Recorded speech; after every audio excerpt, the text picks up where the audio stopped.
നമസ്കാരം. മലയാളി വാർത്ത പ്ലസിലേക്ക് സ്വാഗതം.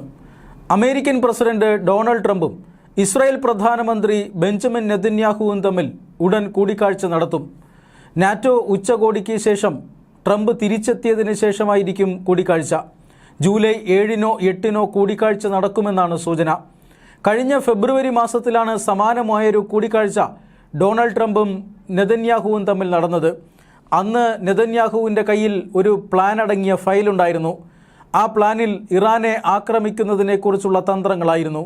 എങ്ങനെയാണ് ഇറാനെ ആക്രമിക്കേണ്ടത്, എന്തൊക്കെയാണ് ഈ ആക്രമണം കൊണ്ട് ഉദ്ദേശിക്കുന്ന സൈനിക നേട്ടങ്ങൾ, എത്ര ദിവസം കൊണ്ട് സൈനിക നേട്ടങ്ങൾ പൂർത്തീകരിക്കാം, ഇതെല്ലാമായിരുന്നു ബെഞ്ചമിൻ നെതന്യാഹുവിൻ്റെ പ്ലാനിലുണ്ടായിരുന്നത് എന്നാണ് സൂചന.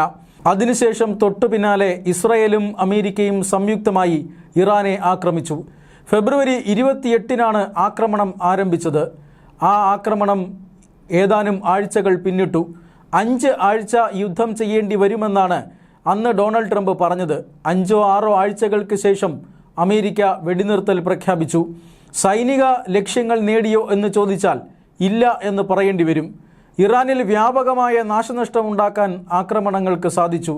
ഇറാൻ്റെ പരമോന്നത ആത്മീയ നേതാവ് അയത്തുള്ള ഖമേനിയെ വകവരുത്താൻ സാധിച്ചു. അയത്തുള്ള ഖമേനി മാത്രമല്ല, IRGCയുടെയും ഇറാൻ്റെ ഭരണകൂടത്തിലെയും സൈന്യത്തിലെയും പ്രമുഖരായ പല ആളുകളെയും വധിച്ചു. ആണവ ശാസ്ത്രജ്ഞരെ അടക്കം വധിച്ചു എന്നാണ് പറയപ്പെടുന്നത്. എന്തായാലും ഇത്രയൊക്കെ സംഭവിച്ചെങ്കിലും അമേരിക്കയുടെ സൈനിക ലക്ഷ്യങ്ങൾ ഒന്നും തന്നെ നിറവേറിയില്ല. ആ ലക്ഷ്യങ്ങൾ ഇവയായിരുന്നു. അതായത് ഇറാൻ്റെ കൈവശമുണ്ടായിരുന്ന ആണവായുധങ്ങൾ കൈക്കലാക്കുക, ഇറാനിൽ ഒരു ഭരണമാറ്റമുണ്ടാക്കുക. രണ്ടും നേടാൻ അമേരിക്കയുടെയും ഇസ്രായേലിൻ്റെയും സംയുക്ത ആക്രമണത്തിന് സാധിച്ചില്ല. അതിനിപ്പോൾ അമേരിക്ക ഇറാനെ പഴി പറയുകയാണ്. ഇറാൻ്റെ പ്ലാനും പദ്ധതിയും അനുസരിച്ചിട്ടാണ് ആക്രമണം നടത്തിയത്. ഇറാനെക്കുറിച്ചുള്ള ഇസ്രായേലിൻ്റെ വിലയിരുത്തലുകളെല്ലാം തെറ്റായിരുന്നു എന്ന് അമേരിക്ക വിലയിരുത്തുന്നു. അമേരിക്ക ലക്ഷം കോടികൾ ചെലവിട്ട് നടത്തിയ യുദ്ധം ഒടുവിൽ അവസാനിപ്പിച്ച് വെടിനിർത്തൽ പ്രഖ്യാപിച്ചു. പിന്നീട് ഹോർമൂസ് കടലിടുക്കിൽ വൻതോതിൽ നാവികസേനയെ വിന്യസിച്ച് ഉപരോധം സൃഷ്ടിച്ചു. ഒടുവിൽ ആ ഉപരോധത്തിലാണ് അല്പമെങ്കിലും ഇറാനെ സമ്മർദ്ദത്തിലാക്കാൻ കഴിഞ്ഞത്. ഇറാനെ ചർച്ചാ മേശയ്ക്കരികിലേക്ക് കൊണ്ടുവരാൻ അമേരിക്ക നന്നേ പാടുപെട്ടു. പാകിസ്ഥാനും ഗൾഫ് രാജ്യങ്ങളും അടക്കമുള്ള രാജ്യങ്ങളുടെ മധ്യസ്ഥതയിലാണ് ഇത്തരത്തിൽ ഇറാനെ ചർച്ചാ മേശയ്ക്കരികിലേക്ക് കൊണ്ടുവന്നത്. എന്തായാലും ഇപ്പോൾ സമാധാന ഉടമ്പടി ഒപ്പിട്ടിരിക്കുകയാണ്. അതിൻ്റെ അനന്തരമായിട്ടുള്ള ചർച്ചകൾ നടന്നുകൊണ്ടിരിക്കുന്നു. ഈ സാഹചര്യത്തിൽ വീണ്ടും നെതന്യാഹു ട്രംപിനെ കാണുന്നത് എന്തിനു വേണ്ടിയിട്ടാണ്? ഫെബ്രുവരിയിൽ ട്രംപും നെതന്യാഹുവും കണ്ടതുപോലെയല്ല ഇപ്പോൾ ട്രംപും നെതന്യാഹുവും കാണുന്നത്. ഫെബ്രുവരിയിൽ ഇസ്രായേലും അതുപോലെ തന്നെ അമേരിക്കയും തമ്മിൽ മച്ചാൻ കമ്പനിയായിരുന്നു. ഇസ്രായേൽ പറയുന്നത് എന്തും അമേരിക്ക കേൾക്കും, നെതന്യാഹു പറയുന്നത് എന്തും ഡൊണാൾഡ് ട്രംപ് സമ്മതിച്ചു കൊടുക്കും. അങ്ങനെയൊരു അവസ്ഥയിലായിരുന്നു. കഴിഞ്ഞ ജൂൺ മാസത്തിൽ, അതായത് 2025 ജൂൺ മാസത്തിൽ കനത്ത ആക്രമണമാണ് ഇസ്രായേൽ ഇറാന് നേരെ നടത്തിയത്. ആ ആക്രമണങ്ങൾക്കൊടുവിൽ ഇറാൻ്റെ ആണവ ആയുധങ്ങൾ നശിപ്പിക്കണമെങ്കിൽ അമേരിക്കയുടെ ബങ്കർ ബസ്റ്റർ ബോംബുകൾ വേണം എന്ന് ഇസ്രായേൽ പദ്ധതിയിട്ടു. അതനുസരിച്ച് ബങ്കർ ബസ്റ്റർ ബോംബുകൾ അമേരിക്ക വിക്ഷേപിച്ചു. ഇറാൻ്റെ ആണവായുധങ്ങൾ എന്നേക്കുമായി നശിപ്പിച്ചു എന്നാണ് അന്ന് അമേരിക്ക അവകാശപ്പെട്ടത്. അപ്പോഴും ഇറാൻ പറഞ്ഞിരുന്ന ഒരു കാര്യമുണ്ടായിരുന്നു, ഞങ്ങളുടെ ആണവായുധങ്ങൾക്ക് ഒന്നും സംഭവിച്ചിട്ടില്ല. ആഴ്ചകൾ കഴിഞ്ഞപ്പോൾ അമേരിക്കയുടെ തന്നെ ഇൻ്റലിജൻസ് വിഭാഗം ആ സത്യം ലോകത്തോട് വിളിച്ചു പറഞ്ഞു. ബങ്കർ ബസ്റ്റർ ബോംബുകൾ വിക്ഷേപിച്ചു എന്നത് ശരിയാണ്. ആണവ റിയാക്ടറുകൾക്ക് കാര്യക്ഷമമായ കേടുപറ്റി എന്നത് ശരിയാണ്. ആണവ റിയാക്ടറുകൾക്ക് മുകളിലുള്ള സംവിധാനങ്ങൾക്ക് കാര്യമായ കേടുപറ്റിയിട്ടുണ്ട് എന്നത് സത്യമാണ്. പക്ഷേ ആണവായുധങ്ങൾ, ഇറാൻ്റെ ആണവായുധങ്ങളെ ഒന്നും ചെയ്യാൻ അമേരിക്കയ്ക്കോ ഇസ്രായേലിനോ സാധിച്ചിട്ടില്ല. അതുകൊണ്ട് തന്നെ വീണ്ടും യുദ്ധം ചെയ്തു, അതും നെതന്യാഹുവിൻ്റെ പദ്ധതി പ്രകാരം. ഇതായിപ്പോൾ മൂന്നാമതും നെതന്യാഹു ഒരു പദ്ധതിയുമായിട്ടാണോ ട്രംപിൻ്റെ അടുത്തെത്തുന്നത്? അന്നത്തെ ഇസ്രായേൽ അമേരിക്ക ബന്ധമല്ല ഇന്നത്തെ ഇസ്രായേൽ അമേരിക്ക ബന്ധം. കാരണം ഇസ്രായേലും അമേരിക്കയും തമ്മിൽ വലിയ വിടവുകൾ വീണിരിക്കുന്നു.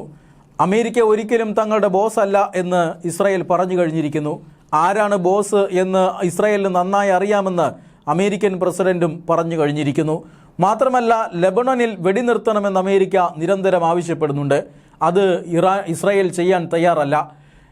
എന്തൊക്കെ കാര്യം പറഞ്ഞാലും ഇസ്രായേലിൻ്റെ സുരക്ഷയ്ക്കായി ചെയ്യേണ്ടതെല്ലാം ചെയ്യും. അമേരിക്കയ്ക്ക് ഇക്കാര്യത്തിൽ ഇടപെടാൻ അവകാശമില്ല. അമേരിക്കയും ഇറാനും തമ്മിലുള്ള കരാറിൽ ഇസ്രായേലിനൊന്നും ചെയ്യാനില്ല എന്നൊക്കെയാണ് ഇസ്രായേൽ പറഞ്ഞത്. അമേരിക്കയും ഇസ്രായേലും തമ്മിലുള്ള നയതന്ത്ര ബന്ധത്തിൽ വലിയ വിള്ളലുകൾ വീണിരിക്കുന്നു.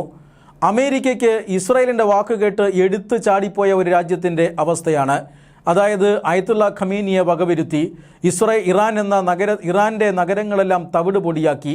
ഇനിയിപ്പോൾ പാതി വഴിക്ക് യുദ്ധം നിർത്തിപ്പോയാൽ ഇറാൻ്റെ കയ്യിലുള്ള ആണവായുധങ്ങൾ എപ്പോൾ വേണമെങ്കിലും തങ്ങളുടെ മേൽ വന്നു പതിക്കാം.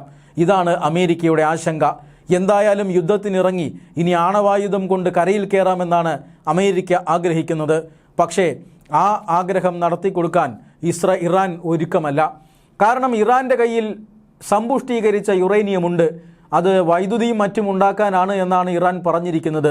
പക്ഷേ വൈദ്യുതി ഉണ്ടാക്കാൻ 20% സമ്പുഷ്ടീകരിച്ച യുറേനിയം മതിയാകും. ഇറാൻ്റെ കയ്യിലുള്ളത് 60%-ലേറെ സമ്പുഷ്ടീകരിക്കപ്പെട്ട യുറേനിയമാണ്. 90% യുറേനിയം സമ്പുഷ്ടീകരിക്കപ്പെട്ടാൽ ഇതുപയോഗിച്ച് ആണവായുധങ്ങൾ ഉണ്ടാക്കാൻ കഴിയും. എന്നാണോ ആണവായുധങ്ങൾ ഇറാൻ്റെ കയ്യിലെത്തുന്നത് അന്ന് ഇസ്രായേലിനെയും അമേരിക്കയെയും ഇറാൻ ഇല്ലാതാക്കും. ഇതാണ് ഇവരുടെ ഭയം. ആ ഭയം കാരണമാണ്, അത് വെറുതെ ഒരു ഭയം മാത്രമല്ല, ഇറാൻ ഭരണാധികാരികൾ അത് മുമ്പ് ഭീഷണിപ്പെടുത്തിയിട്ടുണ്ട്. ഇപ്പോൾ അയത്തുള്ള ഖമീനിയെ വധിക്കുക കൂടി ചെയ്തതുകൊണ്ട് തന്നെ ഇറാന് വലിയ പകയുണ്ടാകും. ആ പക ഇറാൻ വീട്ടുമോ എന്ന ആശങ്കയാണ് അമേരിക്കയ്ക്കുള്ളത്. അതുകൊണ്ട് തന്നെ വീണ്ടും യുദ്ധം ചെയ്യണമെന്ന പദ്ധതിയുമായിട്ടായിരിക്കും ഇപ്പോൾ നെതന്യാഹു എത്തിയിട്ടുണ്ടാവുക എന്ന കാര്യത്തിൽ തർക്കമൊന്നുമില്ല. കഴിഞ്ഞ ദിവസം നെതന്യാഹു പറഞ്ഞിരുന്നതാണത്. കാരണം ഇറാൻ എപ്പോൾ വേണമെങ്കിലും ഉയർത്തെഴുന്നേൽക്കാം. അങ്ങനെ വന്നു കഴിഞ്ഞാൽ ഇസ്രായേലിനത് ഭീഷണിയാണ്. ആ ഭീഷണി എന്നേക്കുമായി അവസാനിപ്പിക്കണം. ഇറാൻ്റെ എല്ലാ സൈനികമായ ശക്തികളെയും ഇല്ലാതാക്കുന്നതുവരെ ഇറാനിൽ ആക്രമണം തുടരണമെന്നാണ് ബെഞ്ചമിൻ നെതന്യാഹുവിൻ്റെ നിലപാട്. അത് അദ്ദേഹം തുറന്നു പറയുകയും ചെയ്തിട്ടുണ്ട്. വീണ്ടും ട്രംപിനെ കാണുമ്പോൾ നെതന്യാഹുവും ട്രംപും തമ്മിൽ നടക്കുന്ന ചർച്ചയിൽ ആരുടെ വാദത്തിനാണ് ആഭിമുഖ്യം ലഭിക്കുക എന്ന് കണ്ടറിയണം.